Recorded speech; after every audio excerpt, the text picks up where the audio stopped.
What's going on, beautiful people? Y'all heard that intro, so y'all know we are back with another episode.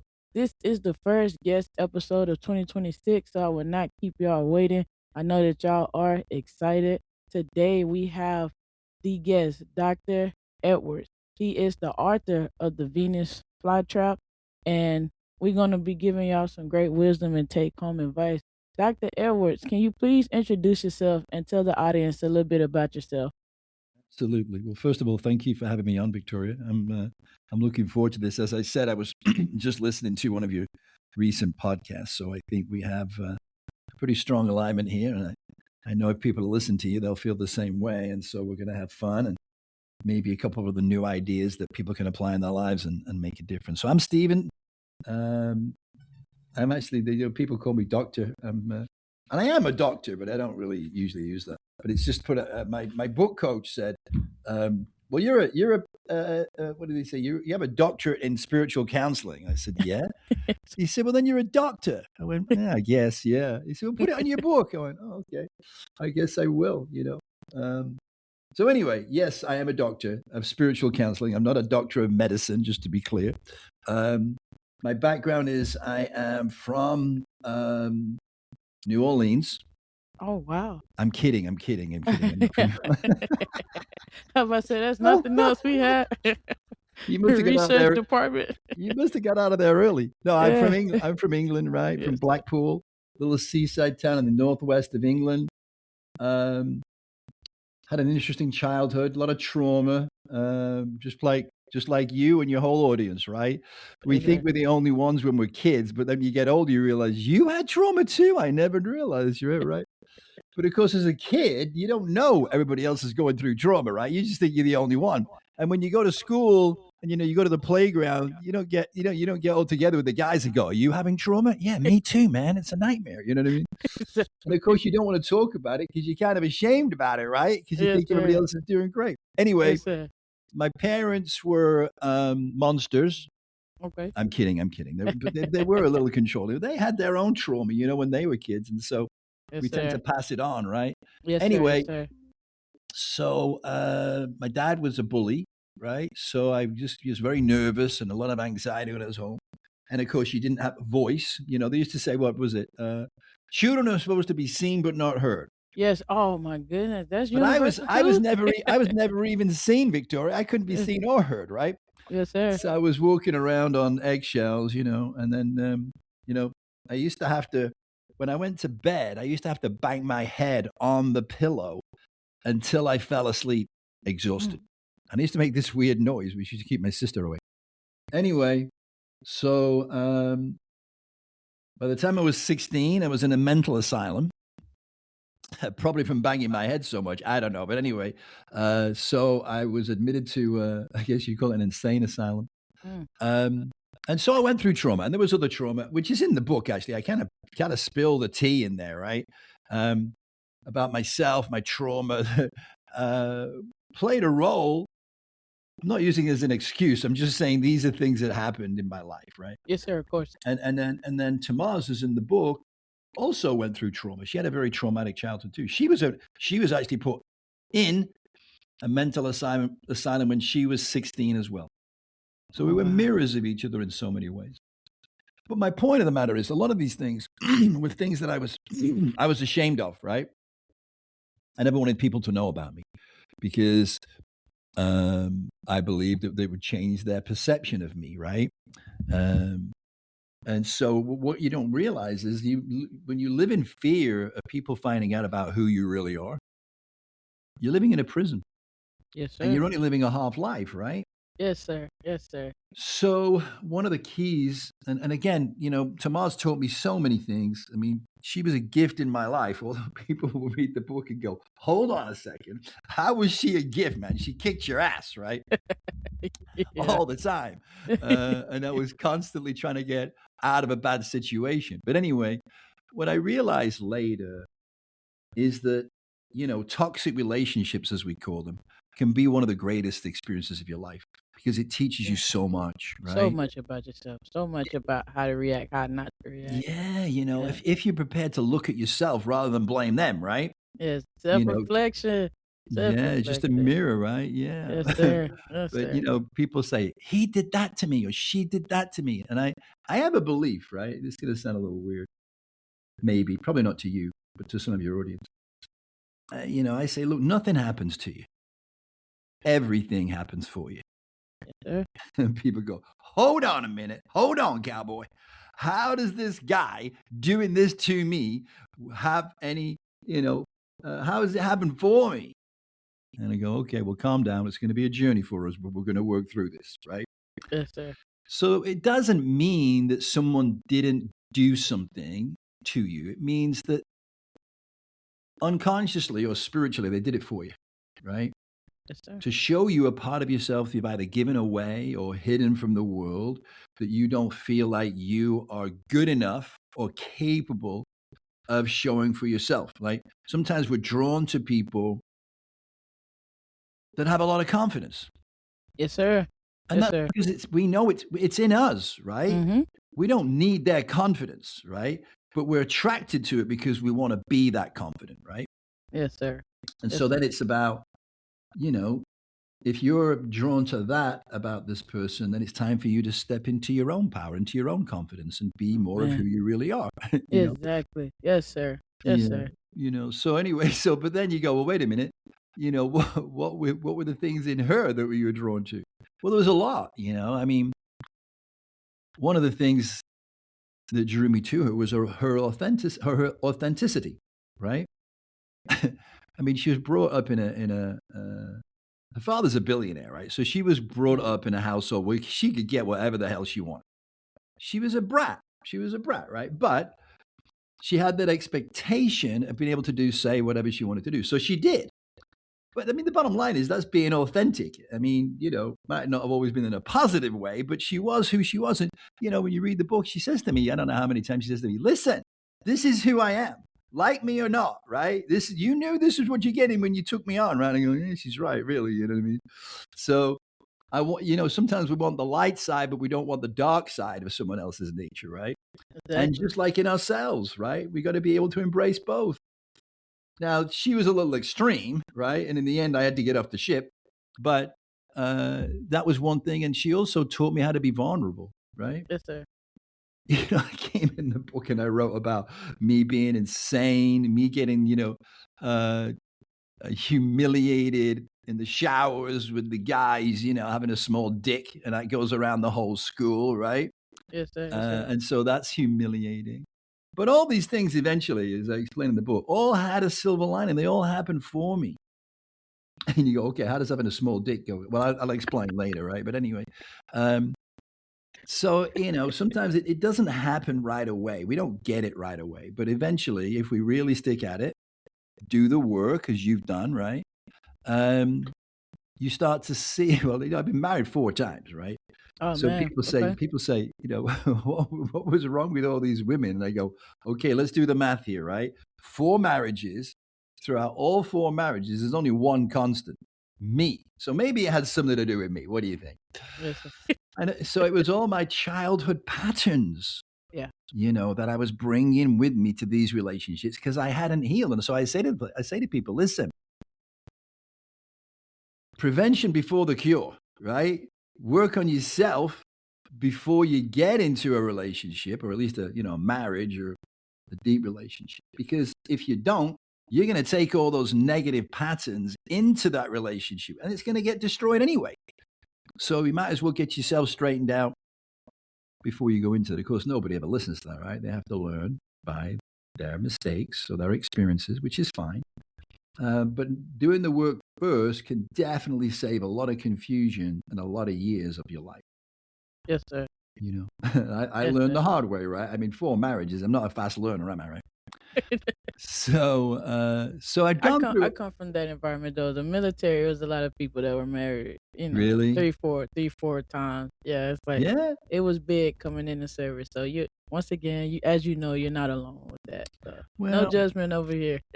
really, I was hoping I'd go for the world record, but anyway, I guess that's out the window now. Yeah. So yeah, I'd had a lot of experiences in my life. The first 30 years of my life were pretty much a nightmare, and then I decided to come live in America And I don't know why, Victoria, but I had this idea when I was coming to America. I thought, everyone in America is so healthy and they're all Oh fit. man. I know, Oh, right? whoa. Delusional. But anyway, Yes. but I decided to clean up my act, right? Yes, I started sir. to eat healthily, work out. And then I started to read and, put positive things in my mind. And then, I got an audio program by Tony Robbins. And then shortly after that, another of my businesses failed. And I got a call from a girlfriend. She's a girl and a friend, not a girlfriend.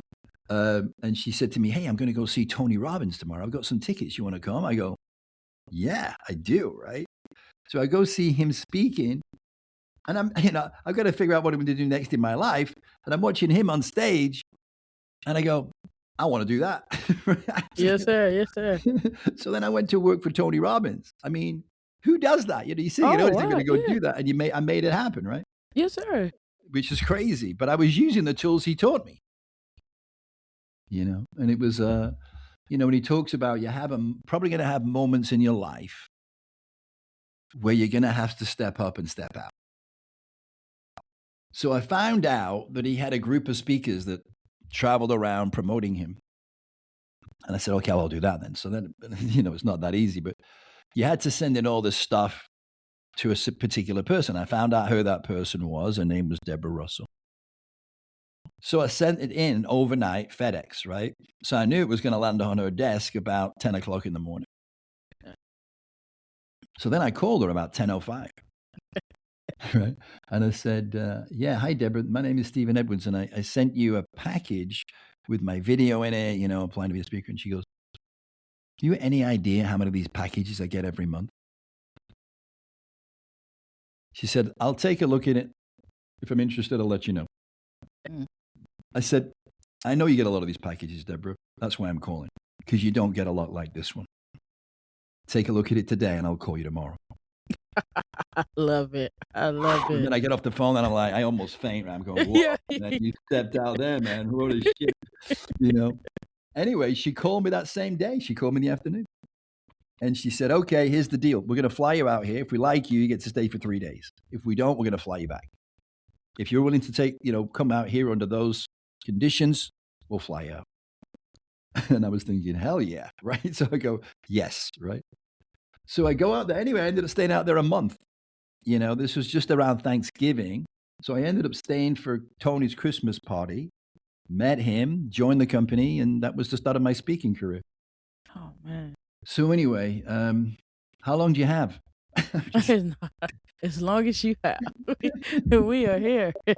We are here. So then that started me on a journey, an amazing journey. And then I left working for Tony and started my own events. He introduced me to more spiritual teachers. Like, I don't know if you remember these guys, but, like Wayne Dyer, Deepak Chopra. Yes, sir. Yes, sir. Yeah, the old school, right? Yes, sir. James Redfield, Neil Donald Walsh. Anyway, so, and I was more drawn to that. So I started doing my own mind, body, and spirit events. Yes, sir. And then at the end, we did a lot of very powerful spiritual teachings and experiences. Is very experiential. And people would say after me, "Man, that was amazing, and I want to keep it going. Would you be my coach?" Right. And I would say, I can't. I don't have any licensure, right? I can't, just decide I'm going to be that, right? Yes, sir. So I thought, I'm not going to go to college for 7 years and, get a degree in psychology and become a psychologist. That's just not on the cards. But I found out that there was a way to become a spiritual counselor and get a PhD doctorate in about half the time, right? I go, okay, that's my strategy, right? Do it in half the time. I'm in. Yes, sir. So that's why I got a PhD in spiritual counseling, not because I wanted the doctorate, but just so I could have licensure to do coaching, right? Yes, And sir. so I never really gave a lot of thought to it. Anyway, so you go, hold on a second. You'd spent 20 years doing spiritual counseling. You had like 20 years in personal development. And you let this happen? You went through this unbelievable. I mean, I thought you were an idiot throughout the whole freaking book. No, You get to the end of one chapter and you're going, God for that. It's a very interesting read. He's got out of it. And then you open the next chapter, you go, oh my God, he went back again. No back. way, right? It's like I It was a keeps you glutton for interested. punishment. Yeah. So my life has been amazing, but ups and downs, Yes, So sir. when I was admitted to a mental hospital, they told me I was a manic depressive, and they call that bipolar here, right? Yeah. And my life has kind of been a reflection of that: super highs, super lows. Maybe more on the low side, but anyway, that's me. That's me. My life has been, well, as you can see in that situation, it was a major catastrophe. But I'm a risk taker, right? And I knew I mean, you just look at her and you go, she's going to be a problem. She's going to be dangerous, right? And then, God, some people call it the universe, God, Jesus, whatever you want to call it. I don't think any of them have got an ego in it, right? As long as you know they're there, right? So anyway, at the beginning, when we first met, and I tell people, listen, people tell you who they are in the first 3 minutes of your meeting. Yes, Right? sir. Yes, sir. So I was texting her back and forth. She agreed to go on a date with me one day, and then the next day she canceled, right? So, yeah, right. So I got to get another date. So I get a date, right? And I'm thinking, I'm not going to let her cancel again. I'm going to really tie this date down, right? So I tell her about all these crazy arrangements I made, which were way over the top. But then I said, I wanted to let her know I was going to buy her flowers, because you can't cancel when you know someone's going to buy you flowers, right? So I said to her, what's your favorite? By the way, what's your favorite flower? And she said, bird of paradise. And I joke around, it's just my sense of humor. I can't keep it in. So I go, nah, mine too. It's a bit expensive though. So what's your second favorite? And she came back, Victoria, instantly, Venus flytrap. I know it's going to. I do. Yeah, because you read it, right? Yeah. But my point is, she told me right there and then, and my intuition went, hello, right? And I said back, because he said she's dangerous. And I went, well, I kind of like dangerous. You know what I mean? This could be fun. You know what I mean? And it was fun, but it also was very dangerous, right? I mean, Yes. how I never got arrested and sent to jail is amazing, right? I was like, she was the Venus flytrap and I was the fly. I kept getting away, right? Yeah. And she was frustrated the hell out of her, right? Because most of the flies did not get away, right? Exactly. She devoured them, right? So I don't know if that was an introduction or a book, but anyway, that's a little bit of background about me, how I ended up in this situation, and why I seem to be hopefully more stupid than I actually am when I'm not in a toxic relationship. Yes. Yes. First of all, I think that was amazing. I love it when people can just flow with the conversation. So, sometimes people get in front of the camera or on podcasts, including myself when I first started. And it's like your whole personality just gets sucked out. And you're like, oh man, you get to watching it back. Like, who is that? But it is amazing to see like the person that you wrote about in the book, and then like actually to be able to speak to the author, and it's like, oh no, this is the same person. Like, I can see where this come from, or like why he did this and this, or how he went back so many times. So, like I always say on my show, like being genuine to yourself, and you're definitely genuine to yourself, and that came through in the book so much. And a lot of the introduction questions that I had is you answered you answered most of those. Well, good. We But gonna move I it. wanted it to be authentic, and I wanted it to Yes, be, sir. which Of caused me a course. problem. When I was, I'd have an editor, and then I'd come back and they go, "Yeah, but it's not me. I'm not interested in being grammatically correct, right? Yes, sir. Or saying it the right way. I don't talk like that, right? I Exactly. talk just Yes, normal, sir. right? So, and I really, it was important for me that it came across that it was me, and my humor is very important, right? So the Yes, sir. sarcasm is just tripping off the pages, right? Yes, sir. Yeah. So I was gonna add, I did get a chance to visit England twice, and I did it for work. So free trips. I don't remember exact. I just remember my recollection of England was I got some dice that has like different adult positions on there. I thought that was interesting. They were selling them on almost every street, and then we walked like 14 miles. even including like using like the train system down there, which Yeah, is beautiful. But we walked like 14 miles. I just remember I talked about it on one of my episodes. They're like, because at the time I would shoot episodes in these different locations, England, Germany. No matter where I was at, I'll take my gear and my equipment and make sure that I shoot. But I yeah. did want to say I have had a chance to visit England, and it's just it's beautiful. It's night and day. I think the architecture, that the way it's set up, just on that side period, is so much different than what we see in America.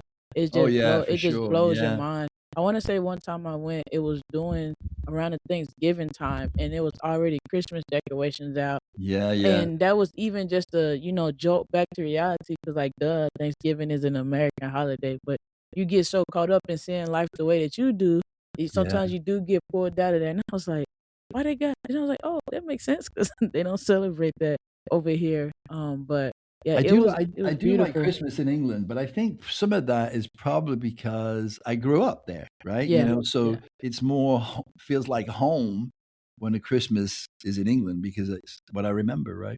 yes sir, yes sir. The fish and chips. Oh, It was a lot of fish and don't chips. even bring that up now. I'm gonna have to go find some Oh, fish and man. chips later Fish today and now. chips and peas. I was Oh, like, the man, peas. And they also have curry sauce now. The curry yeah. sauce is to Oh die for. yeah. Yeah. Oh man, Mhm. I be telling my family about these places that I've been fortunate enough to travel, but it doesn't feel the same. Like, I want us to be able to have this experience. I remember, and Yeah. then we're gonna get back on track. But like, I remember the beauty of being able to travel, and I didn't know, like, over there you don't just go to school, like, learn the basics, this, that, and the third. Like, you can pick what you want to be, and it was like young kids, like, they were like, it was like an art class or something like that, and they were painting one of the bridges that we were coming and take pictures of, and that, still to this day, it just blew my mind. It just Mm. blew my mind. I was just like, they looked so young, and they got their little, papers out, and they sketching, but it looked like, of course, like, I didn't see everybody's, but for what I seen, it looks beautiful. But you know how the human mind works. I already think it's something amazing going on, so my Yeah, recollection is gonna be like 10 times bigger. But sure. um, yeah, Well, I mean, but yeah, it is a great it's interesting because the history is, we go back, uh, before God. yeah, It seems that way anyway. We've got such a long history. And beautiful architecture. The buildings are amazing. And, of course, I'm sure you went to see Buckingham Palace, right? yes, And, it's like a fairy tale in a way, right? It's like a little fairy tale, a lot of it. Nelson's Column, Piccadilly Circus, Trafalgar Square. There's so many sights to see. And you're right. I mean, the best way to get around really is walking because a lot of those monuments are pretty close together. By the time you go on the subway, or as we call it, the tube, right? mm-hmm. You may as well have walked there, right? Uh, so yeah. Did you get outside London or was it all inside London?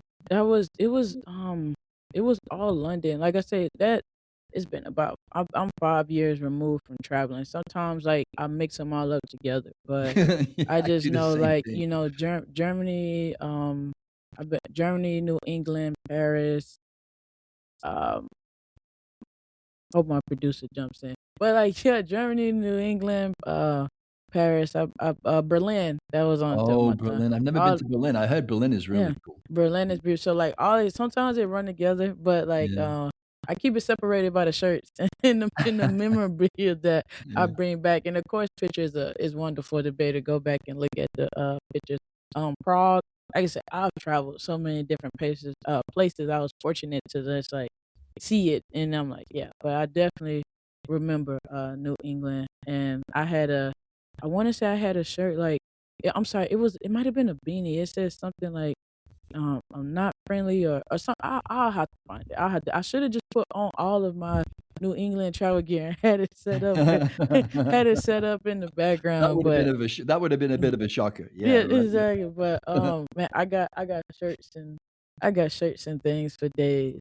Just little trinkets and stuff Yeah. about traveling to those places, and just the architecture and everything like that. But sorry about that. We back on track. So I know you wrote about it in the book, and I want to talk about understanding relationship patterns. So how can Mm, someone recognize the difference between real love and emotional dependency? okay. Um, Thanks for asking the easy questions. Okay, so we'll unpack that, right? Yes, So, sir. um, what was the first part of the question again? Because there was a lot in there. What was the first part? The first part was how can how can someone recognize the difference between real love and emotional dependency? Mm, okay. Well, somebody asked me this or something similar the other day. They said, "Can you be in love with someone and be totally dependent?" And the answer is yeah. I mean, you can be both, but if you're totally dependent on someone, you got to ask, is that healthy, right? Yeah, yeah. For them or for you, right? Yes, sir. Uh, and what I would say is no, right? Because you got to be, in a marriage or even in a relationship, you are two separate people coming together as a couple, right? To complement each other.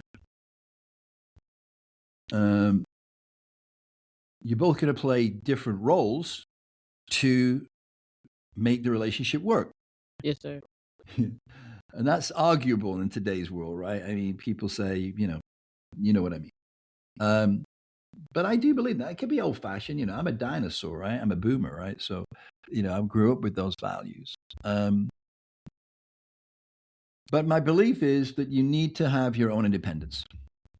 That you need to be an independent person separate from that other person. You need to have your own life. You need to have your own friends. You need to have certain things that you like to do that they won't. And they'll have things they like to do. They'll have their friends. You have your friends. Hopefully, those friends can come together and you can all be friends, right? Yes, sir. Yes, sir. Sometimes that's not possible, right? But that's the ideal, right? Yes, sir. That your families will, get along. That's even probably more helpful, but it can happen. It can Yes, sir. happen, right? Yes, sir. But at the end of the day, it's about you two. And when you're totally dependent on somebody, they're probably going to take advantage of it. It's just human nature, right? Yes, And sir. so we teach people how to treat us, right? Yes. And that means setting boundaries. Yep. And if you're totally dependent on somebody, you have no boundaries, Exactly. and you're compromising who you really are because you're afraid to lose the other person, right? And that just isn't healthy. And eventually, what happens in most instances when people are totally dependent, they just get to the point and they think it's never enough. Yes, sir. You know what I mean? Because it isn't. Yeah. But that's the mirror, isn't it? Yes, sir. Exactly. That's the mirror looking back at you and saying, what are you doing? As it did for me, right? With that situation, I was giving myself away, right? So people will say, well, don't you know that? I went, yeah, I know it, but I forgot, okay? Exactly. Overthinking, understanding. We get it. Just like you sometimes know, we get lost in it. we do, because we're human, right? I went on a Exactly. podcast recently, and it's called The Secret Lives of Therapists. A secret. I gotta check that out. Yeah, it's good, man. It's good because it's just like we're human too, right? Yeah. Yes, we can get into your life. Yes, we can help you, but we also need help, right? Exactly. A lot of therapists have therapists, and people don't. Some people look at it negative, like, why does my therapist need a therapist? Same Yeah, way your doctor needs a doctor. Like, that's right. some things they can't fit. It's just like, And where are as we much going? as you know,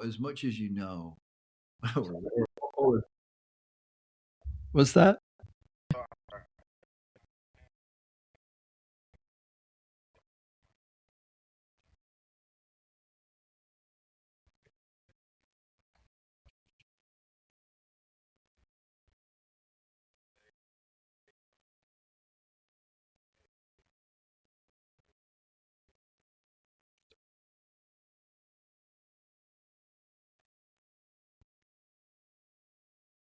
All right. Well, first of all, what's your name?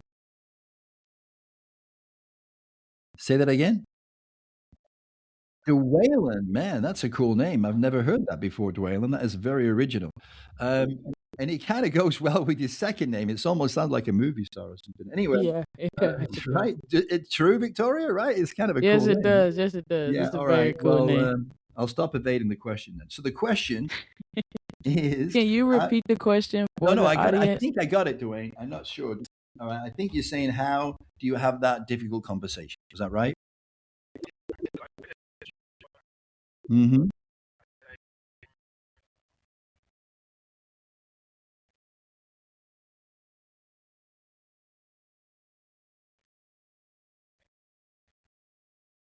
Yes. Yeah. It's a great question, man. It's a great question, which tells you the sooner you create boundaries, the better, right? But a lot of people don't. They just get in and just, oh, he's amazing and she's incredible and I love everything she does and a little smile and the way he walks and all that. And you overlook doing the things that will help you both create a lasting relationship. And so you put up with all that stuff. You notice it going along the journey, but you don't say anything because you don't want to, upset them and you don't want to lose them and all that. And then one day you kind of like, I got to say something. Like you said, you wake up one morning and you go, I'm not happy in this. So had you said it earlier, would have made it easier. But we're in a situation where that's where we are and we didn't. So, okay, now what are we going to do? Well, it's not going to be an easy conversation because you haven't had any conversations like that to begin with. So you're probably going to be a little nervous, number one. And a lot of people are not taught how to communicate, right? So they just kind of ad lib it and it usually ends up in a row, right? Because they're scared and then you manifest what you're scared of, right? But the best way to do it is to say, listen, first of all, don't do it off the cuff. Don't just like wake up in the morning and go, hey, I need to set some boundaries with you. It's probably Yeah, not going to go very you well. suck. This is where it's at. It came out the blue, but you need to fix it. Matter of fact, I'm leaving. Then when Yeah, you right. fix it, I'll be back. Yeah. If you don't want to have to move out, you may want to take your time with this, right? Yeah. So, get to a place where, hey, listen, I want to talk to you about a couple of things. I know we don't have time right now, but could we go for coffee later? Or would you like to go for, create the environment when you're going to get a better response, right? Whatever that might be. I'd like to go for a walk later, or, really want to talk to you about something that's important to me. Can we find some time to get together? Well, usually they're going to say yeah, because they want to know what the hell it is, right? Number Exactly. one. Anyway, so then when you get together, just lead into it. What do they say? You don't throw the water in the sea when it's scared of water, right? You got to take your time, be patient, and then just say, listen, there's something been on my mind. I've been feeling a certain way, and I just want to share how I feel with you, right? Usually the person isn't going to say, get lost, I'm not interested, right? They're going to say, sure, right? And then you would say, well, to be honest, I feel like I've been losing myself. I feel like I've become too dependent on you, your opinions, what you think. And I feel like I'm losing myself. I'm losing my identity. I'm losing who I am. And I know you don't want that for me, do you? So now they got to commit to the fact they don't want you to do that, even though they might be enjoying the fact that you're doing everything for them, right? Well, they're going to say, no, yeah, I just don't want you to be you. We're not going to say that, right? And so I'd just like to talk a little bit about how we could set some boundaries so we could both be happy. And maybe you need to set some boundaries with me or tell me some things too. But that's the foundation of a great relationship because we're building trust. We are understanding each other. And I really want to make this work. How about you? And I know that the producer is not recorded, so the audience may have a gap. So I'm gonna do my best to fill in. Y'all will hear me and Dr. Edwards, the producer, will come in and interject with questions, and we will do our best to repeat the question that the producer is asking. So y'all won't be like, what questions are getting answered right now? So we got y'all, I promise. That happens when I'm doing an event sometimes, right? I'm on stage and there's I don't know how many hundreds of people out there, and someone will ask me a question and they don't have a microphone. And then I'm answering the question, what did he ask? What did he Yeah, it keeps them engaged though, so Yeah, that exactly. It keeps them it's wondering. Like, good. now, Might but just add the questions underneath. They like, what was they answering at this part? Like, yeah, watch all the way through yeah. for the recap of the Or you could questions. just say, can you listen more carefully? Listen up. Exactly. Okay. I did want to ask one thing. I did want to add one thing that I learned through therapy. Because the producer did ask, like, how do you communicate with someone that they have overstepped your boundaries and not respected your boundaries? And one thing I had to learn through therapy was boundaries are what we set for ourselves. A lot of times we don't set boundaries, but we have standards. And so the way that it was explained to me, if somebody has a barricade up because their standard is nobody comes through here without being checked first, that is not That's their boundary, and it's a hard cement or a guard standing there. A lot of times we have standards and we tell ourselves, "I don't want nobody coming into my house unannounced, or no one can, no trespassers on this property." But there's no boundaries set up. So a lot of times we feel like when someone steps into the yard, well, my boundaries, quote unquote, we say is, oh, nobody's supposed to be trespassing or nobody's supposed to come into my yard without me knowing. But we Yeah. did not set the boundary up. The Yeah. boundary is not for the other person to respect. It's for us to respect with ourselves and say, this is how I want to be talked to. This is how I want to be treated. This is how, I woke up feeling this morning. And I know in the past it wasn't this, but this is the hard cement block that I have. And before you can get closer to my house, I need you to come here and be vetted. So that's just one thing that I learned that maybe could help, but standards versus boundaries, and boundaries and standards is not necessarily the same thing.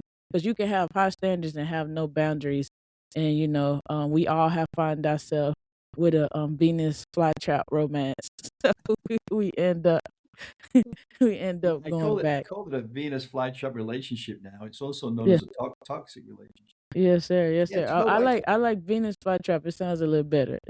yeah, yeah, I yeah, like yeah, it. yeah, right. Well, So to but go back to go back to what you said, I'll just put a spin on it a little bit. yes, sir, of course. So we all grow up in different households, right?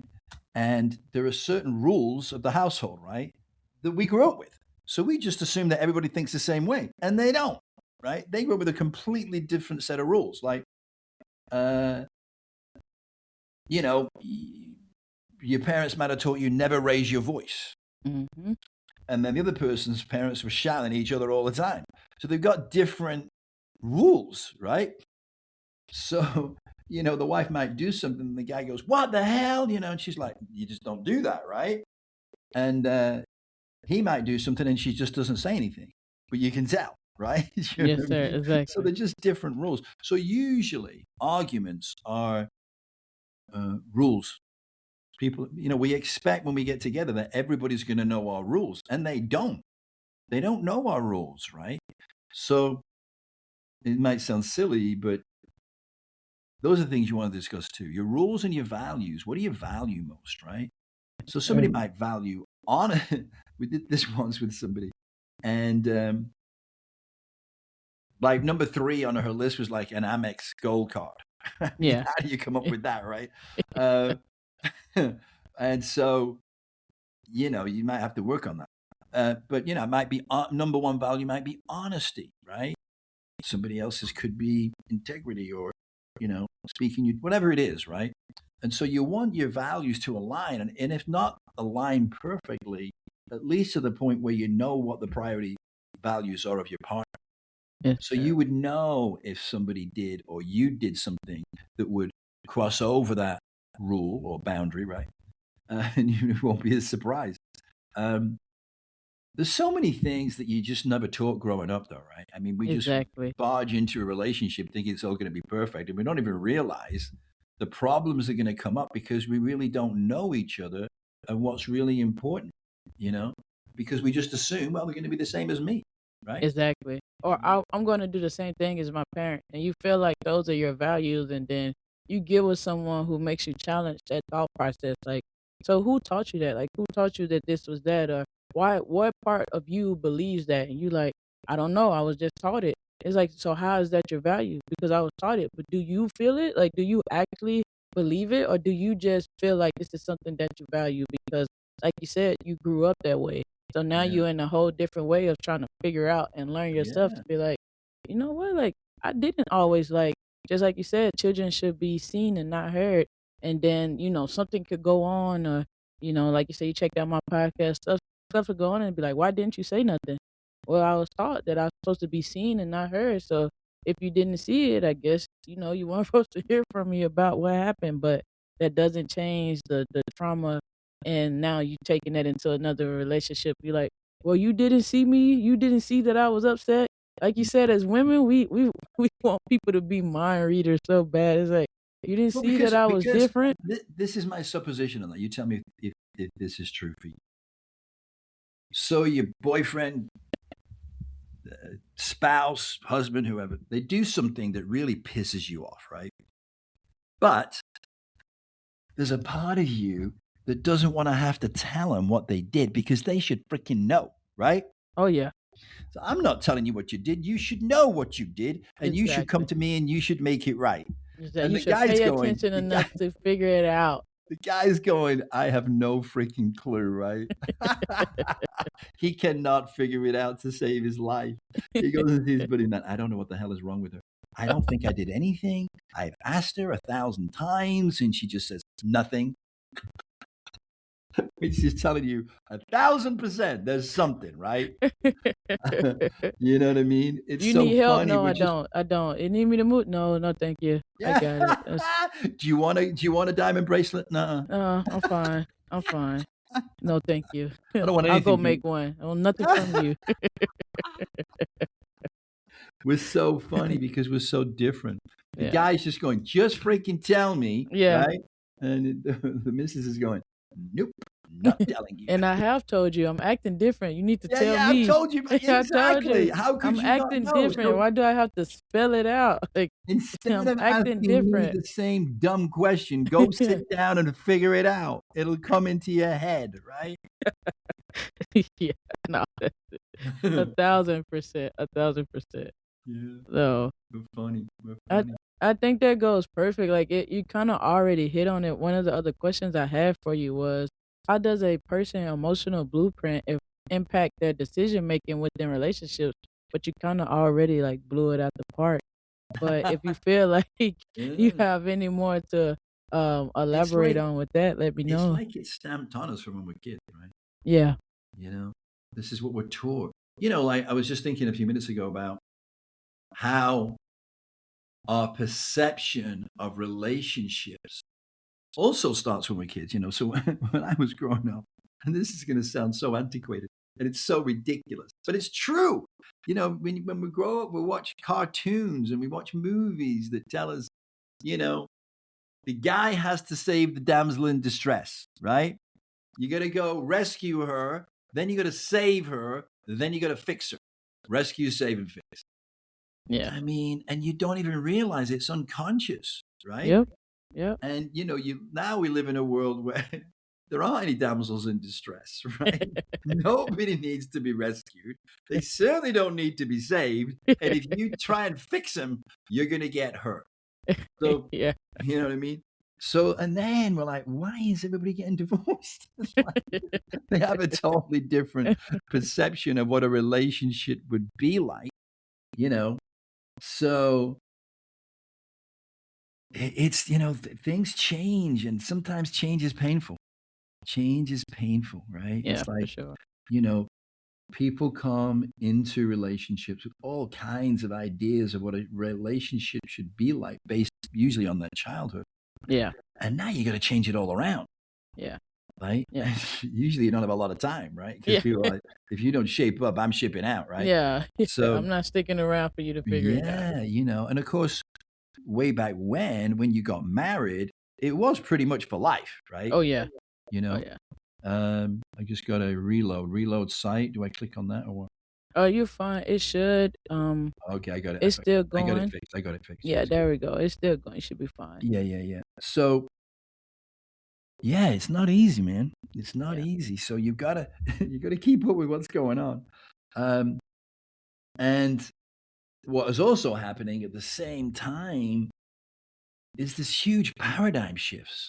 yeah. You know, a paradigm shift is a massive change in consciousness, right? Exactly, Well, and exactly. look how fast it's happened.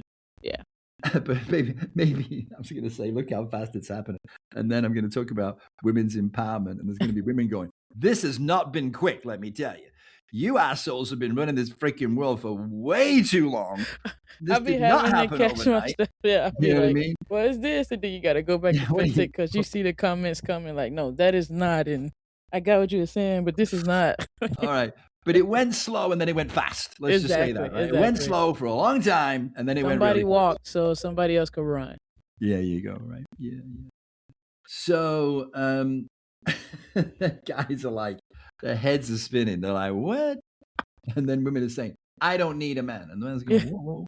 how's this going to work? If you don't have any men in the world, we're all going to die, right? Yeah, no, no, So, but of course, they don't mean that. They just mean that they don't need a man in their life to be happy, right? exactly. Or for every single decision, we definitely need men. You do not We definitely need need men. their opinion all the time, and you don't need them to what? What do you say? Fix, Yeah, fix.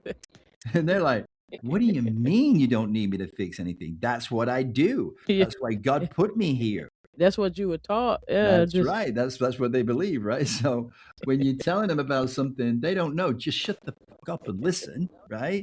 Nobody needs you to fix anything. They're just talking, right? They're oh just man, talking and letting it out. And they're like, no, no, no, no, no. I can fix that.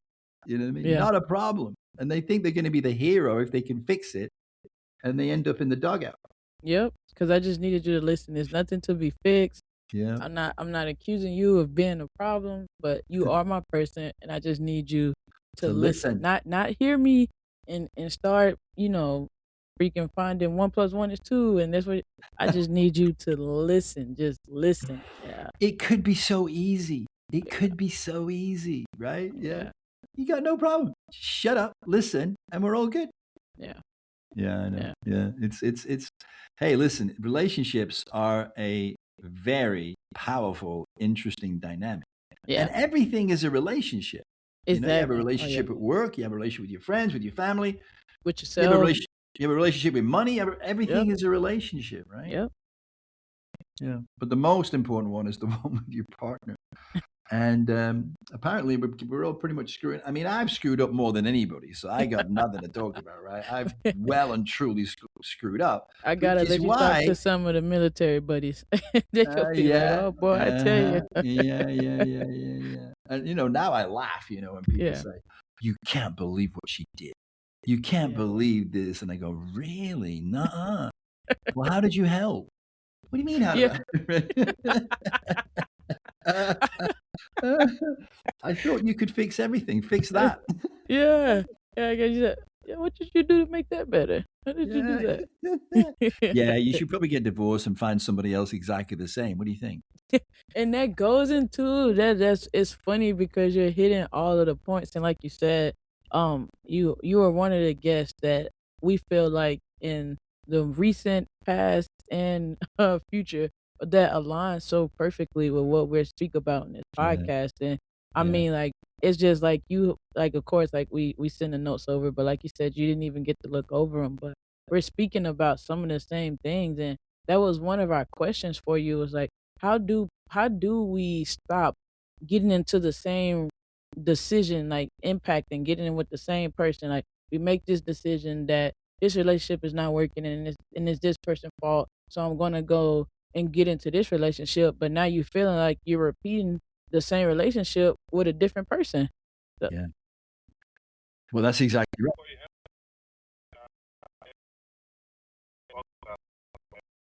Mhm.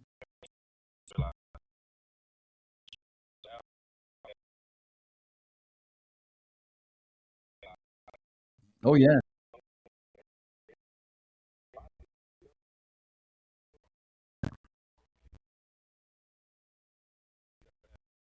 Yeah.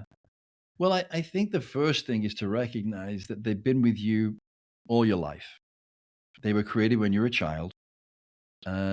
And it was people that said things to you, circumstances, environmental, social, ethnic, all these things, the community you live in, all those things, which is your environment, the school you went to, all these people that are around you teaching you in their perception, in their belief, the way things are.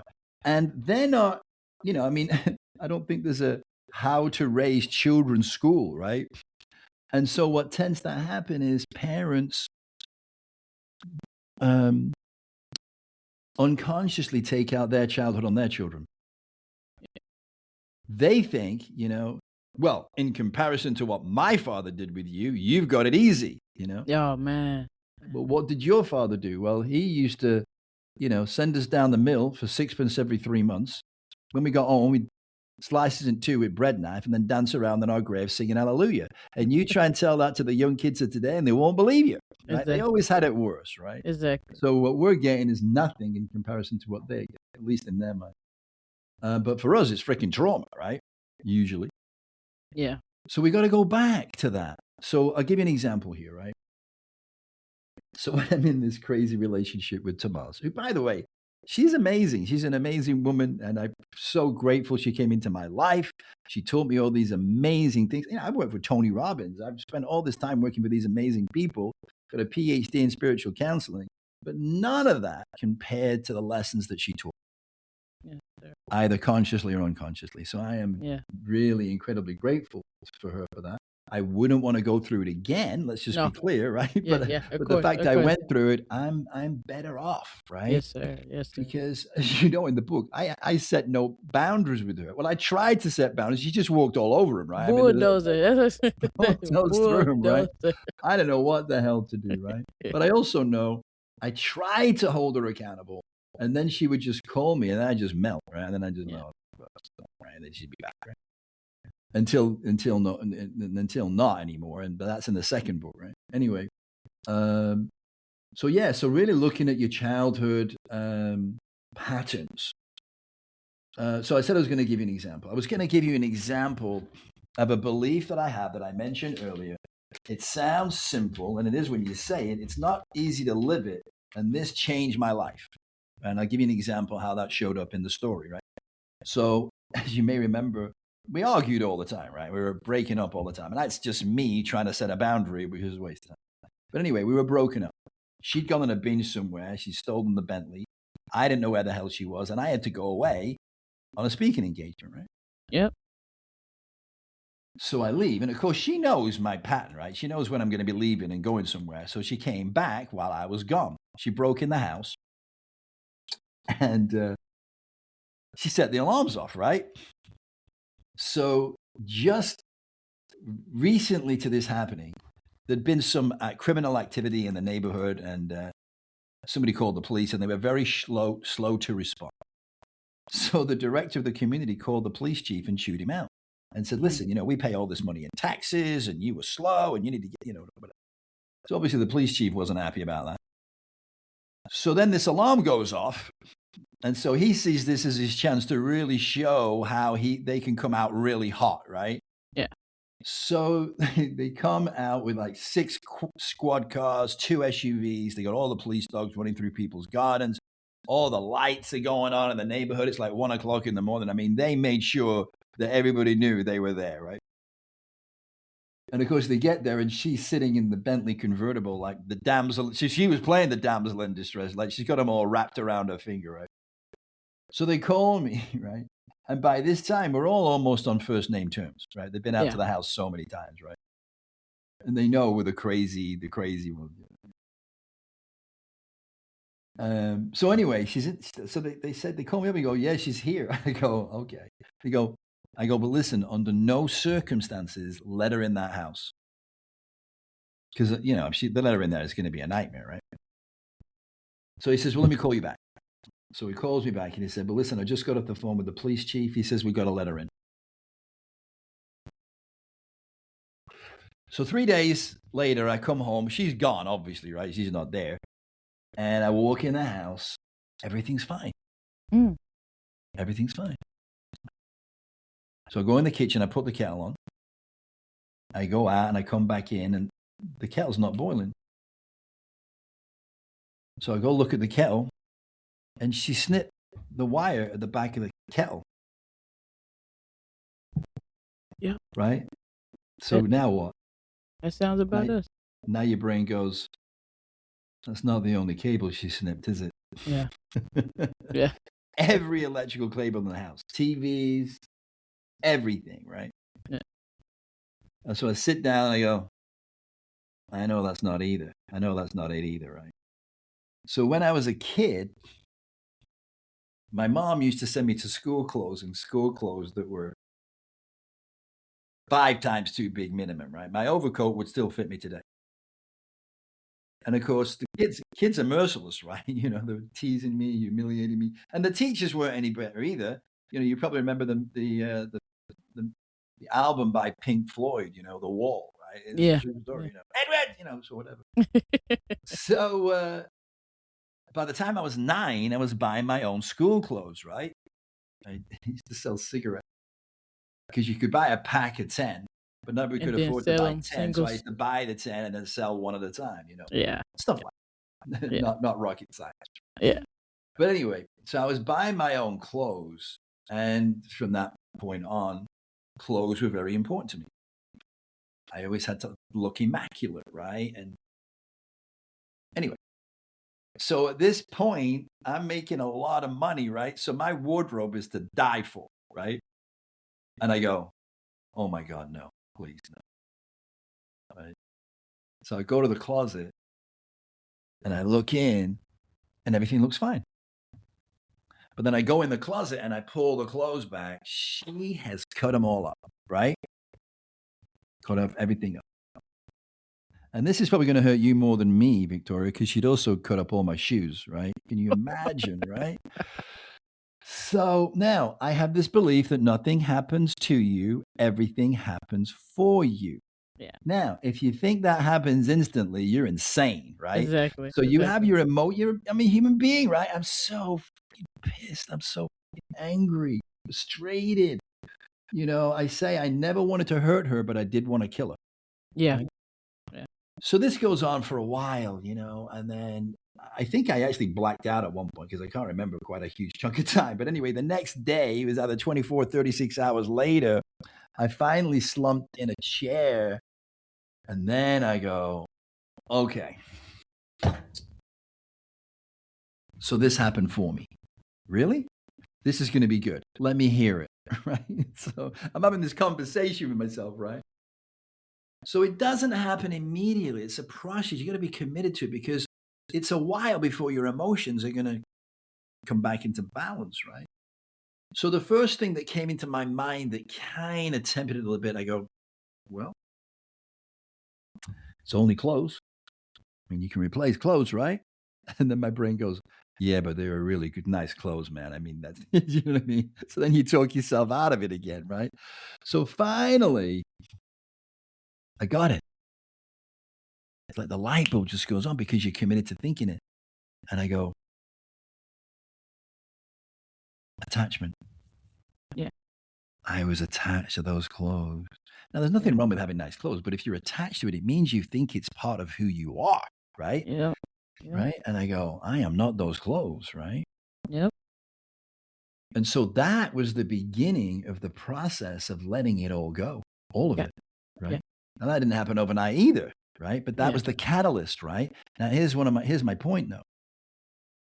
If I didn't have that belief, I'd still be angry at her to this day for doing that to me instead of realizing she did it for me.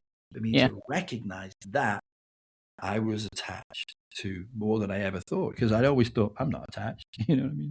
People used to say, well, you got a lot of stuff. What if you didn't have it? I'd be fine. I'd be the same person. Yeah. Well, I didn't realize how much I was attached. So these are the things that she helped me to see, right? Yeah. That it wasn't about what she did to me. It's what she did for me to help me realize things that were really important, And as I began to let more and more of that stuff, the material world, go, the more freedom I had. Yeah. Right.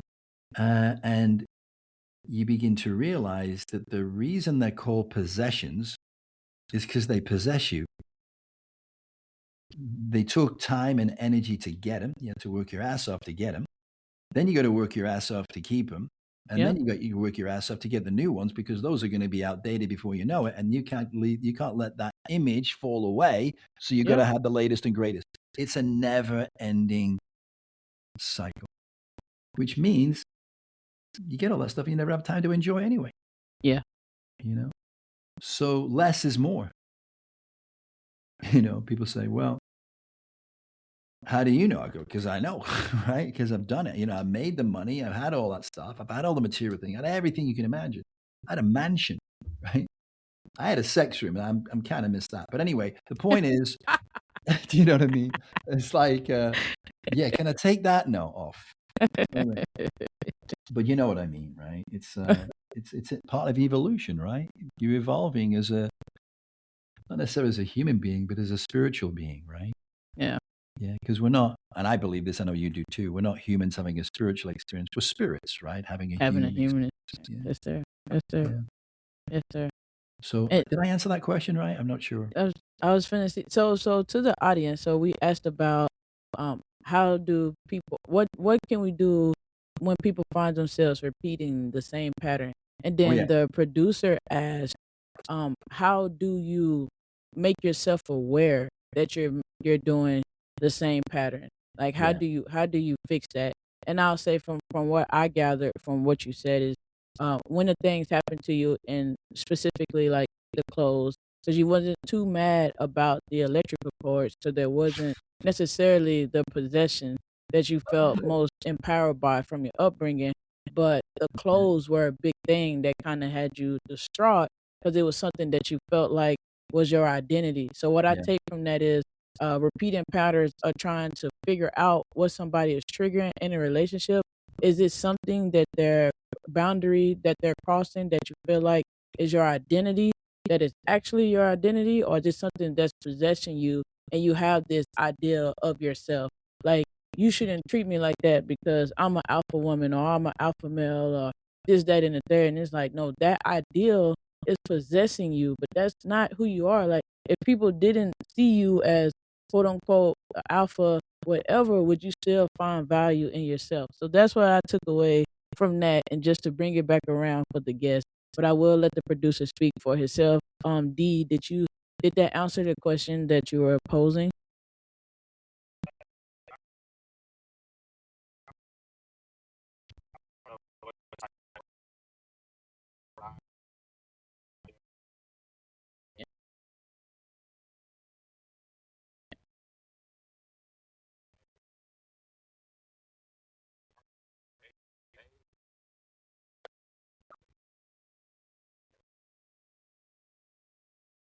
yeah. That's a really good point, actually, because the truth is you don't need a therapist, right? Yeah, The truth is you can figure it out on your own. yeah, Although it is difficult, yeah, and I'll tell you why it's difficult. Number one is because we live in a society that tells us we're victims, yep, that tells us it's happened to us. And then we find people that are going to give us sympathy. yeah, Nobody wants sympathy. yep, Everybody wants empathy, right? yep, For someone to um, be able to relate, they don't necessarily understand, but they need to be able to relate. And so it's very difficult. It's very difficult for your spouse to give any therapy to you, right? Because you don't want to listen to them, right? And then it's even harder to do it for yourself, yeah, but you can with practice. So yes, here's what I do. Well, first of all, I have a therapist, right? Which helps a lot, right? But also, what I can do on the fly now is I can go back into my childhood and I can really, usually, because you take that thing that's happening right now and you look through your past all the way to your childhood and you see the mirror there. You see, well, let me give you an example, right? Let me give you an example, right? I was thinking of one the other day. All right, so, um, okay, so I'm very I'm always and I think a lot of people will say this too, but maybe it's the same reason or slightly different, similar. You know, I always side with the victim, right? They're not really a victim, but you know what I mean. With the underdog is the better word, right? Underdog, yeah, right? And then I want to help them, or maybe even save them, right? yeah, yeah. But the truth is, who do I really want to save? Is it Myself, the right? It's me, yeah? If right? it's It's if me. is it them or you, the image that you have of yourself? Well, it's because my father was a bully, Yeah, right? And so when I see a bully, it just triggers me, right? yeah, Because I now have empathy with that person. But what you got to come to, this is not easy, right? So you go, at some point, you have to come to the understanding that everybody plays a valid role, right? So I used to feel like, when I was a kid and I saw another kid getting, I get in fights all the time with bullies, right? but I wasn't helping anybody. Yeah. You know what I mean? And I way later in life, when I see parents raising kids, and the kid would come home and he was getting bullied. He's got to stand up for himself. You have to let him work it out, and you got to let him stand in his own power, set his own boundary. Because if you do that for him, he's never going to be able to stand up for himself in life, right? Now, I never got that. Maybe I should have got it a lot sooner, but eventually I understood that the bully plays a role. Yeah. A valid role. So, and that also helped me heal my relationship with my father in the end, right? To say, but also recognizing, when I was a kid and I would try and stand up to him, it would just make him worse, right? But now Yeah. later in life, and I don't let him bully anymore, he backs down, right? Because Yeah. all bullies are really cowards, right? They're really Yeah. So, but it takes you a while to figure that out. So that was looking back at my life into my childhood to get that. Then I had issues with, being heard, standing in my own power. I had issues with intimacy. I had issues with being vulnerable. But those all came to my realization because of looking back at my childhood and recognizing that those patterns had been with me my entire life. Another pattern is when I was a kid, all I wanted to do was run away from home. Yeah. Because the environment was so stressful, right? And part of the reason I had to bang my head on a pillow and ended up in an asylum, all that stuff, right? So,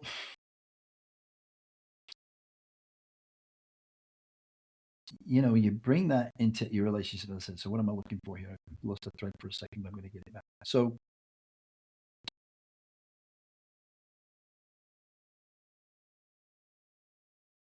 okay, so I ran away, right? I ran away from home, right? I got it finally.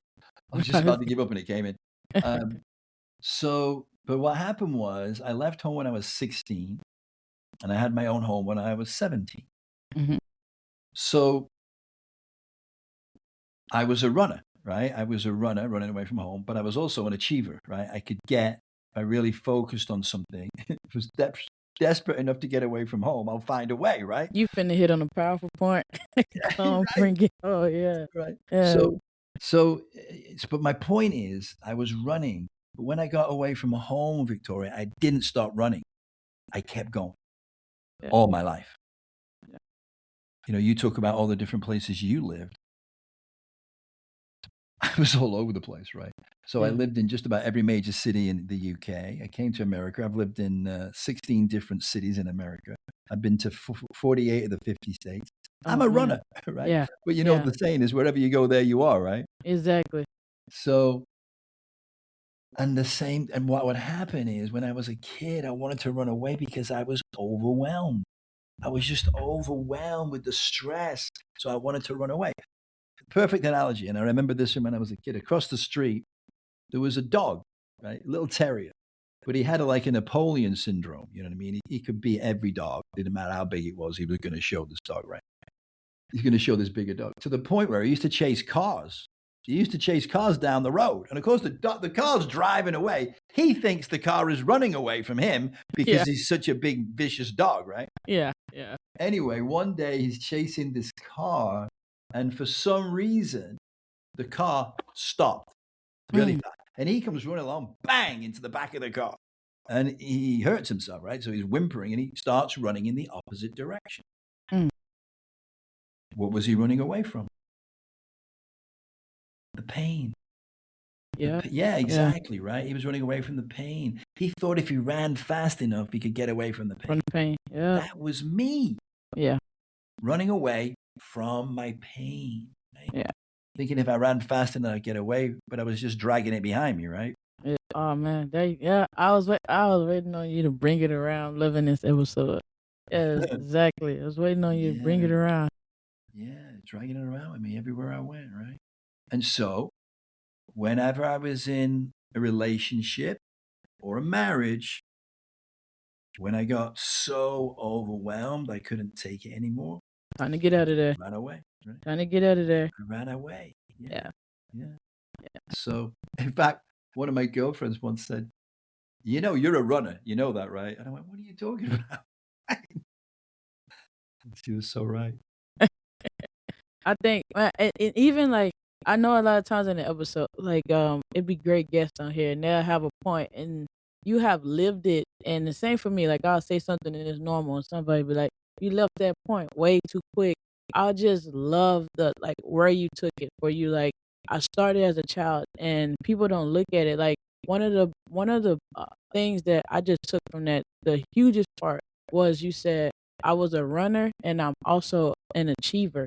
And a lot of people don't think that those could be the same thing or a Mm. person could possess both. They feel like if you succeed and that means you have to go through some type of level of failure to get to that success, but you don't realize that I could fail here, stop here, go somewhere else and be successful, and this doesn't work. I could do that. So I thought that was so powerful how you're saying like I was a runner, but I was also an achiever. So you when you get to someone, they tell you like, "Hey, you a runner," and you're like, "What?" Like all this stuff that I done did, and I can go out here and do this run or complete this business or do this, and it's like it doesn't matter in this relationship. You're still running, like you still are running. You're still are not able to complete the smallest things or smallest like being here for me or like you said earlier, just listening to me and hearing me out. So I thought that was a point that I loved it. Like my ears perked up like the dog you was talking about as soon as you said it. I'm like, yeah, there's about to be a good point to be made home because you can be a runner and you can have all of these accomplishments and like you said, be this achiever and still be running away from who you are as a person. And like you said, running from the pain, like it doesn't go nowhere. You just learn to run with it. And whenever you get overwhelmed and somebody shows you a mirror of this, like break the perception that you have of yourself, there you go. You're gone again. You're like, it's time to go. Oh, that I just hit that car. Let me go back this way because this is not right. Let me go back that way. So I love that. Yeah. I didn't want you to leave that point too early.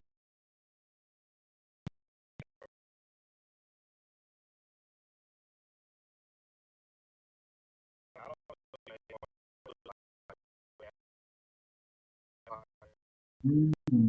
Yeah. Lo- We keep forgetting to repeat his. I've been repeating the best that I Oh, you could have? at the end. Yeah, So good, good, good, I've good. been repeating at the end to go through. So the Yeah, producer's they're really asking good for Mr. questions. Yeah, Stevens to yeah. hit on achievements since we're already there.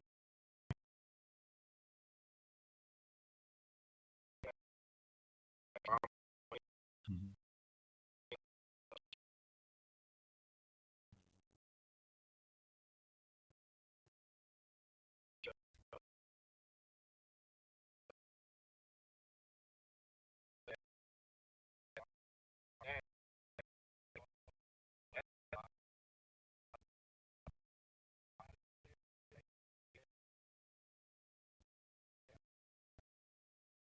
Yeah. Okay. Great Good, question. good. Great question. It is a great question, right? Okay, so there's a lot to unpack there, but um, so first of all, as I've said quite a few times now, nothing happens to you, everything happens for you. Yeah. Okay, good. Yeah, it's one of my favorites. So because I, had no self-esteem when I was a kid, uh, because I went through all that pain. So pain is a good thing, right? And you go, what? Well, what I mean by this is, you know, pain is a form of resistance, right? So if you want to build a muscle, you got to have resistance, right? You're not going to grow Yeah. stronger, right? And when you go through these struggles in life, it creates something for you that you're not born with. I always tell people, listen, everything you'll ever need is within you. Yep. Courage is within you, right? Determination is within you. Persistence is within you. But something has to draw it out, right? But resilience is not in you. What do I mean? The resilience is when, you keep falling down, but you keep getting up.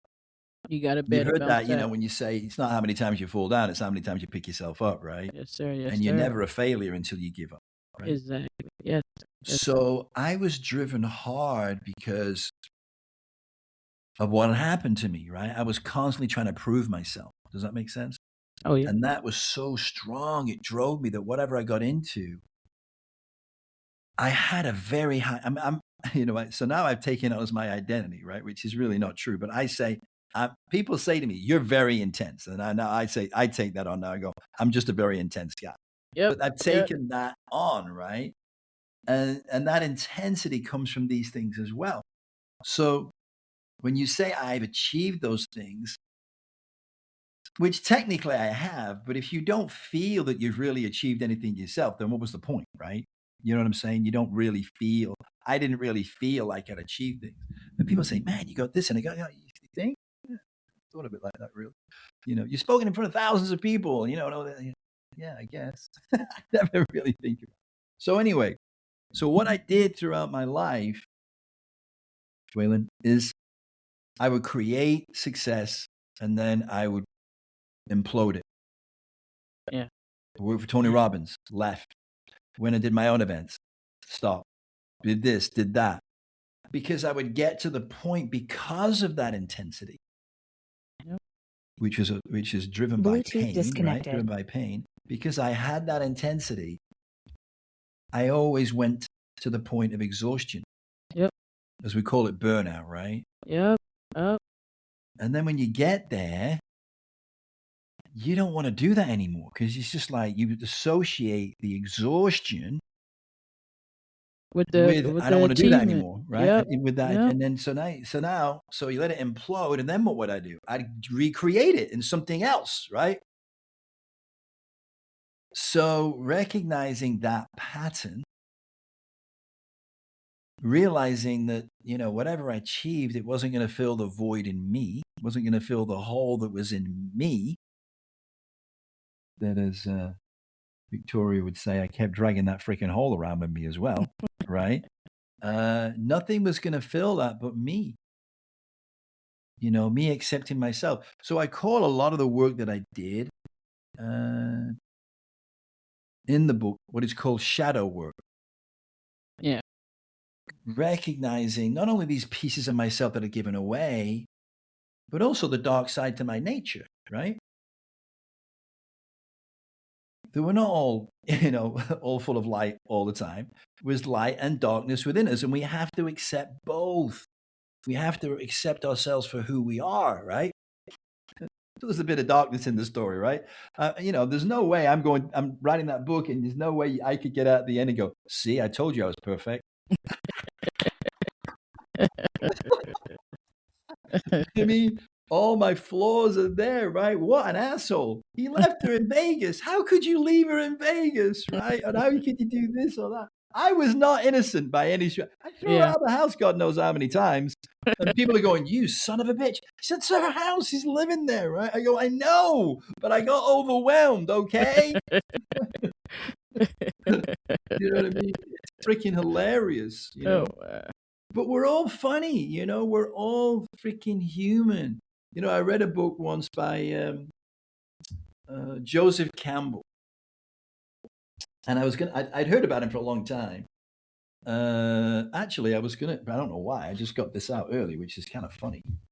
I first came about Joseph Campbell from one of Tony Robbins' workbooks at an event called Date with Destiny. And it just captured me. This is what it says, the quote in the back of the book. It says, people say that what we're all seeking is a meaning for life. I don't think that what we're seeking is an experience. I think what we're seeking is an experience of being alive. Yeah. So that your life experiences on the purely physical plane will have resonances with our own innermost being and reality. What we actually feel is the rapture of being alive. Yeah. And one of the things that, Tamaz and I did for each other is we made each other feel alive, right? Yeah. Because there was just a lot of excitement and intensity in that. So anyway, the book that I read, because then I found a book of his, I didn't even know what he did. He actually talks about myths, right? So finally I find some of his books in the bookstore. And I picked up a book called Myths to Live By. And so usually when I'm going to buy a book, I'll open it to a page arbitrarily and I'll see if I can find something in there that makes me excited about getting the book, right? And the thing it said, I'll never forget this, changed my life actually. And it sounds silly, but it said, it's not the perfection we love in other people. It's the imperfection. And he says, who would want to live with someone who's perfect? How boring would that be, right? Yep. You know what I mean? So it's the imperfection that we see each other is drawn, and it's a double-edged sword, isn't it? Yep. It's what we love about him. It's also what drives us crazy, right? Yep. You know Yeah. what I mean? You know what I mean? So, and so what's one of the things she helped me realize is, because like I said, you know, she would, I'd complain about something with her. It's in the book, and she was so smart. I mean, yes, she was manipulative, but she was very smart, right? Yeah. So she'd just look at me like, what are you talking about? You know, you knew what you were getting, right? When you decided to be with me, you know, you knew I was going to be a handful. She said, I'm never going to be a normal person, but you don't want normal. You love this, right? And I Yep. go, I can't really argue with her, right? She's freaking right. You know? Yeah. So, yeah. So, you know, achievement is an illusion, right? Yeah. It's not real. So fleeting. It's a form of distraction, really. But again, it's to distract you from who you really are. And, you know, my belief is, and it's just a belief, you know, beliefs are not true. We all have different beliefs, right? But I do believe that in order to have what Joseph Campbell talked about, to feel the rapture of being alive, we have to get back to being who we really are. And who we really are is not stuff, right? It's not achievement. It's not, what do they call those? Awards on a wall or any of that. And all that becomes meaningless. And one of the things that really taught me that, another experience I had, was the Buddhist monks go on tour. And they came here to Sarasota, and I went to see them. And they were here for like a week. And they had a room that they set up for them to, they create these sand mandalas, right? Beautiful artists, mandalas, like a picture, right? And they blow sand. And my God, it just blows your mind how beautiful it is, right? All the different colors of sand. And it takes them a week. And there's a bunch of them doing it, right? And then at the end, I'm thinking, man, I would love to take that home. That thing could be worth a fortune, right? I could put that on a wall. I could glue it, you know, whatever. And then what they do, they take these metal blades and they just push all the sand in the middle into a pile and they destroy it. Then they take all that sand down to the river and they just throw it in the river. It's to say that nothing is permanent. Yeah. Don't be attached, because you go, oh, right? They throw in the river, you go, oh, right? So don't be attached. Nothing is permanent. It's about the impermanence of life. But what is permanent is you. Yeah. You know, that's the only thing that's permanent. And so I've tried to learn that. And I have to a large degree. But when I was going through this experience, obviously I'd got a lot of stuff around me by that time, right? Yeah. And yeah. again, I thought I was impervious to being attached to anything. But, you know, the creative force through everything said, nah, you're attached to stuff and we're going to be working on that, right? Yeah. Which was a blessing, you know, because now less is more. Yeah. I know that I would keep you here all day, but I did have one that I wanted to hit on that we kind of touched on, but not. When it comes to like, and I want to tie it into what you're speaking about now. When we're talking about the experience of life, and we talked about intimacy, and of course, like sex and stuff goes on with that, and it's something that we can tangibly do that I feel like does give that experience of living um almost as a high. And sometimes we do get attached to people that we're able to do that with. um are you willing to elaborate on that, or do you have any thoughts about like how sex and intimacy can kind of get us wrapped up in relationships and keep going back to places where we probably shouldn't go. But it's one of those human, not even just just what is it, synonymous with just humans, just this life experience. Because we see animals, and I have 4 dogs, and in my mind they're all siblings, but I get reminded every day, like, that's a dog, and that dog doesn't know that that dog is his sister, and it's just like he sees face lights up and want to kiss all on her and do all this, and it's like, as humans and as myself, like, you know, intimacy and sex is such a big thing for us. It's such a big thing for us, and in my mind, like you said, beliefs are not real, but I do believe it's like one of those tangible things that give you experience. Like, this is what I was sent. This is what I was created for, to be alive. Like, this is amazing. Like, what are your thoughts on that? Yeah, I don't have anything to say about that. Okay. All I'm right. kidding. I'm No, kidding. I I'm know. kidding. I know. I checked the book out. I checked the book Yeah, yeah, right, right. out. Okay. Wow, this is a deep one. And so this, all this stuff that happened in the book happened 10 years ago, right? Yeah, yeah. But it's all come back because I've been writing about it and then talking about it, right? Yes, sir. And Yes, sir. so the lessons are still coming up for me, right? Just the other day, I was walking around the house and a light bulb went on and I went, intimacy. Yeah. I got issues around intimacy, right? Because of my patterns in my childhood, right? Yeah, yeah. Now, there's different types of intimacy, right? So I talk about intimacy in the book in terms of with your partner, right? Yeah, yeah. So I talk about sharing your deepest, sometimes your darkest secrets, sharing your sexual fantasies, sharing parts of yourself that you probably never share with anybody else, and you probably shouldn't, right? However, once you do that, you've deepened your relationship. Now you're getting into intimacy. Yeah. Because now you are putting so much trust in your partner and they know something about you that nobody else does. Yeah. And if they understand that, now you've got a tremendous intimacy, right? Yeah. And people try and create this in different ways. They'll have names for each other. Stupid names sometimes, right? Right? Or coochie-coo, whatever it is, right? But it's that between them, right? Yeah. Or they'll have what they call inside jokes. But only they know what it is, right? Yeah. That's a form of intimacy. Exactly. Oh man. And It's such a then, great episode. and then sharing things that you might feel even ashamed of sharing, right?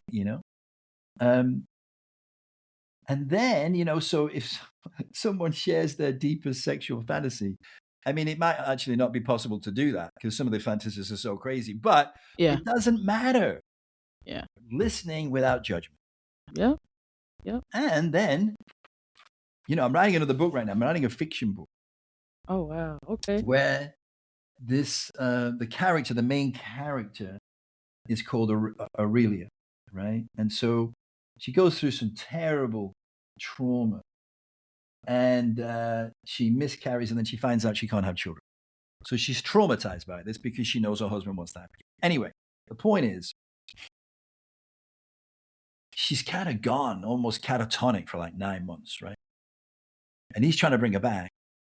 And then he's out one day and she's walking around the living room and his computer's there. And she just happens to flip the lid and there's all this pornography, right? Mm. And she looks what he's looking at. And, after everything she's been through, she feels completely crushed, right? Devastated. So then she goes to see her sister-in-law, right? And tells her, right? So this is his sister, right? Yeah. And she said, well, what was he looking at, So he's looking at all this BDSM, whatever. Anyway, she goes, that's nothing, right? She says to her, God, me and, whatever her husband's name is, like, we do worse than that. And she says, well, I don't know what to do. And she says, well, look, you got 2 choices. You can vilify him for doing that, or you can join him. Right? Yeah. Maybe watch it together, find out what he likes, what he doesn't like, and what you like and what you don't like. Yeah. And here's the thing. Maybe you could be that for each other. Yeah. You know what I mean?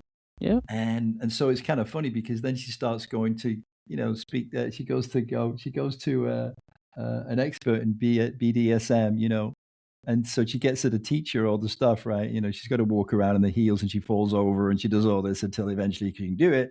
And then one day he comes home and there she is, right? And so then, anyway, my point is, I want that to be an inspiration to people to say, look, don't judge the person, be with them to whatever extent you can, right? I mean, obviously some Exactly. of it needs to stay a fantasy, but, Yeah. there are things you can do together to fulfill those fantasies. It spices it up, right? Exactly. Exactly. Now, so Exactly. where does my issue with intimacy come from? Well, a couple of things. One is my mom had never been demonstrative, right? She never read me a book to go to sleep. She would just come in and switch the light off and go. That's a form of intimacy that you get Yeah. with your mother, right? Yeah. And then, of course, at school, when I'm told I have a small dick, that made me really scared of physical intimacy, right? Exactly. Because you And taught it so, has to be big, and women do not should be painful. Like it does too much. yeah, so that made me very kind of afraid of being too intimate, right? Yeah. Which then, so first of all, because you got a small dick, you got to be really overachiever in the bedroom, right? Yeah. So Yeah. I was a big overachiever in the bedroom, right? Um, and so, usually women are going to be pretty impressed. Yeah. And I even joke about it. And I did this from when I was a kid. I said, listen, whatever you do, don't tell your friends. Yeah. And then they tell the friends, right? And then the next thing that's going to happen, you get a call in the middle of the freaking night. You gotta show the friend. You know what I mean? Yeah, right. So anyway, uh, so that was a good thing that I came very good in the bedroom, and I didn't care about penetration, and so I was never worried about getting pleasure myself. Yeah. I was all about giving my partner pleasure, right? Any way, shape, or form, and I didn't care about that stuff. Whereas a lot of guys are intimidated by some of that stuff, right? I'm like, I don't Yeah. care. Right? A lot of people were intimidated because she was 6'5" in her heels, and I'm like, taller the better for me. How high can you go? You know what I mean? So I didn't care. But so I became, it was more about voyeurism for me, really, right? Yeah. But that has a downside because you need to be physically intimate with your partner. Yeah. You know what I Yeah. mean? It's a different kind of thing. You know what I Yeah. mean? I know you know what. So yeah. So and that's why predominantly for me, sex has been about those things I did and I told about in the book, right? Yeah. There's not physical intimacy. That's not physical intimacy, right? Yeah. And so I get that, and I've tried it. I'm just not good at it. It's something I'm working on. I'm working on so much, right? I just like, can we take a break? Yeah. Yeah. Oh man, I talk about that all the time. Like you don't have. Oh man, you gotta be doing this. And if you Yeah, ain't did right. nothing today, you just like no. Just be human. Just exist. Well, you know Just be what? You like know the what though, tree. Victoria? That was part of why I did it. Yeah. Because I'm like, I spend years doing this stuff, traveling all over the world, getting up at 5, meditating, working out, doing my juice, doing all my preparation for my speech from 9 to 7, then having something to eat, meet with the team, and go to bed every day. Yeah. And that's why when I was burned out after this fourth marriage ending, fourth marriage, it seems so stupid. Fourth marriage ending, I was burned out and I just went, I can't even repeat the word, but basically F it, right? I Yeah. can't do, I just need to be free. I just need to be a little crazy, have some fun. Yeah. And Yeah. in walks Tomas, right? Perfect timing, right? You get what you put Perfect out into timing. the universe. I got Oh you. my God. Yes, I Got did. you. Yes, I did. I got everything I was asking for and more. Oh man. But yeah, I Yeah. don't have any regrets. But like I said, it was an amazing. I've said a number of times in the book. they were the worst of times, they were the best of times. They were the Yeah. times of our lives, Yeah. right? Yeah. And so I'm grateful for the memories, and I'm grateful they are memories, and they're not Yeah. happening right now, right?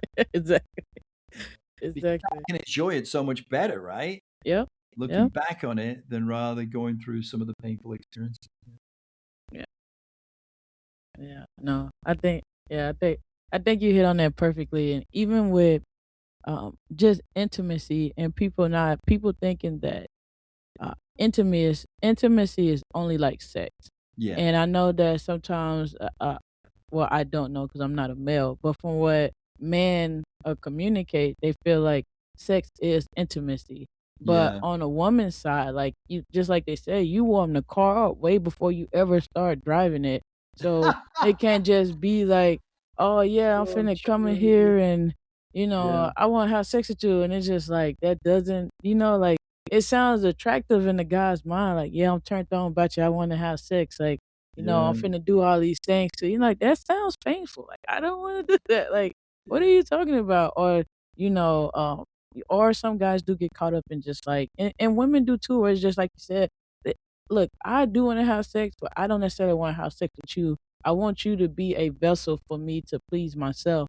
And that's with, I mean, like, thank God for toys, but like, that's just true. Like, sometimes it's just Yeah. like, I don't even want to have to start the car. Like, no, thank you. Like, I'm gonna go ride a bike, or I'm gonna go get on the moped. I'm gonna still get to where I'm going, and I don't need the headache. So I just Yeah. think, like, even just you learning and evolving and understanding, like, intimacy, like you said, it goes. You hit on almost every level of it. Like, it starts with your mom and your dad, and Mhm. even the way that you interact with your children or your pets or any other relationship that you have. Like, intimacy is not this thing where, and once again, that's something that I feel like is done better outside of the United States. Like, the human Mm. body is talked about Mm. more, and like, Yeah. they have like, in Germany, that was the Mhm. first time I ever seen like kids, women, everybody in a sauna. And it's not like Mm. they're looking at each other like, "Oh, this person is attractive," and that we're just in the sauna, and Yeah. we're just chilling, and nobody's thinking about it like, "Oh my goodness, this person is attractive, and I want to do this to that." And maybe they are, but I didn't see none of that. And it's just like a beautiful dynamic when you understand to not shy away from. It's okay for you to not hide your body, and it's okay for you to embrace your body. But when you start shunning these things, and like, you shouldn't feel this way, or like, you shouldn't feel this way about your homeboy, your friend, or this is homosexual, this, that, and the third. It's just like intimacy and sex and having attraction is like totally different things that we try to make, like I say, synonymous with each other. Like, no, if this is intimate, then that means you like this and it's like that. It's like, no, no, we're human. Let's retract, refrain from some of the negative thinking, and understanding that words do have meanings and they are important. So, um, yeah, like I say, I could keep you here all day, but I know we're not able to do that. I have loved this episode. So I have some questions for you to the listeners. Where can the listeners find the Venus flytrap? Well, couple of ways. I'm pretty sure the team sent you a link, right? So Yes, we have the link. people can click that link because they're in your audience, and Yes, sir. Yes, it will sir. give them the first 3 chapters of the book complimentary. So you can you can read this crazy, amazing, erotic romance with layers and layers and layers of amazing things you'll see about yourself, about the world, about sex, about everything really. And when you read 3 chapters, you'll be hooked, and then you'll buy it. Exactly. Yes, sir. It's available on Amazon, right? And Yes, then the sir. other thing is, if anybody wants to go deeper with me as their spiritual counselor, there is a complimentary 30-minute session with me to get to see if there is a good vibe between us, and you feel like I can help you to discover more about who you really are and overcome some of the experiences, challenges that might happen to you. Then I'd be excited to chat with you and see where that goes. And there's a Yes. link for that too. And then I think they probably sent you the website and my social media stuff, so Yes. people Yes. can contact me through there as well. I'd love There to hear you from you. go. You're hitting on all the questions again. It was like, where can they contact you online? And you kind of already touched on this topic too. Is there any incoming? I'm sorry. Is there any up and coming projects, books, or speaking engagements that you would like to share with my audience? Well, the book 2 is coming out. I think actually it's out. I think book 2 is out on Amazon. But start with book 1, right? Yeah. But book 2 is coming out, and there is going to be a book 3. In fact, it's 3/4 of the way done. Book 3. Oh, I okay. thought it was going to be one. I thought it was going to be. I thought it was going to be one book when I started, and it's turned into 3 books. It was a longer story than I thought. Anyway, and then I'm working on the other book that I mentioned to you, which is called Aurelia, Yes, sir. which is I'm really excited about that. And what else? Oh yeah, so it got me on podcast.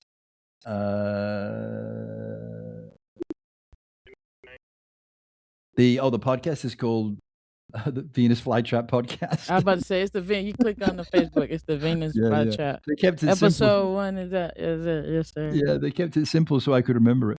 Yeah. Yeah. And then we're starting to work with agents and publishers. We want to get this into a movie and a series, right? So, Yeah. but that's who knows how long that'll take. I mean, we do live in a world now where, of course, like the series and stuff different if you want it on television opposed to the streaming or. Well, I'm talking about streaming. I don't Yeah, think exactly. television is dead in the water now. Is it? Exactly. I think yeah. So I'm looking forward to that because streaming is a little bit more like direct to consumer, and it doesn't necessarily take too long to cook I think up. you can. I think you can swear more as well, right? Yeah. No, but definitely. Yes, sir. So the last closing thought that I have for you: if the listeners remember only one thing from today's conversation, what would you want that to be? Nothing happens to you. Everything happens for you. We might need to change the name of the episode. I'm just saying. I'm gonna have to talk. I'm gonna have to Yeah. talk with the team, but I think we might have to switch the name of the episode. But um, yeah, Dr. Edwards, thank you so much for coming on. Thank you so much for reaching out. I just love it. You could tell yourself all day long. I get like emails and inboxes and stuff like that, but it's all I love when it actually comes into fruition. A lot of Mm. the guests I have on here I've met online or just the way their team reached out. It's like I think they'll be good for your show, but I thank you for supporting and listening. Everybody that comes on, we always send them a complimentary T-shirt. So my team is gonna reach out, and we just need your size and the color that you want. And this is actually great because we just updated the logo to just align more with what we have going on. So you will be the first person to receive the T-shirt with the updated Overthinking Understanding logo. But Wow.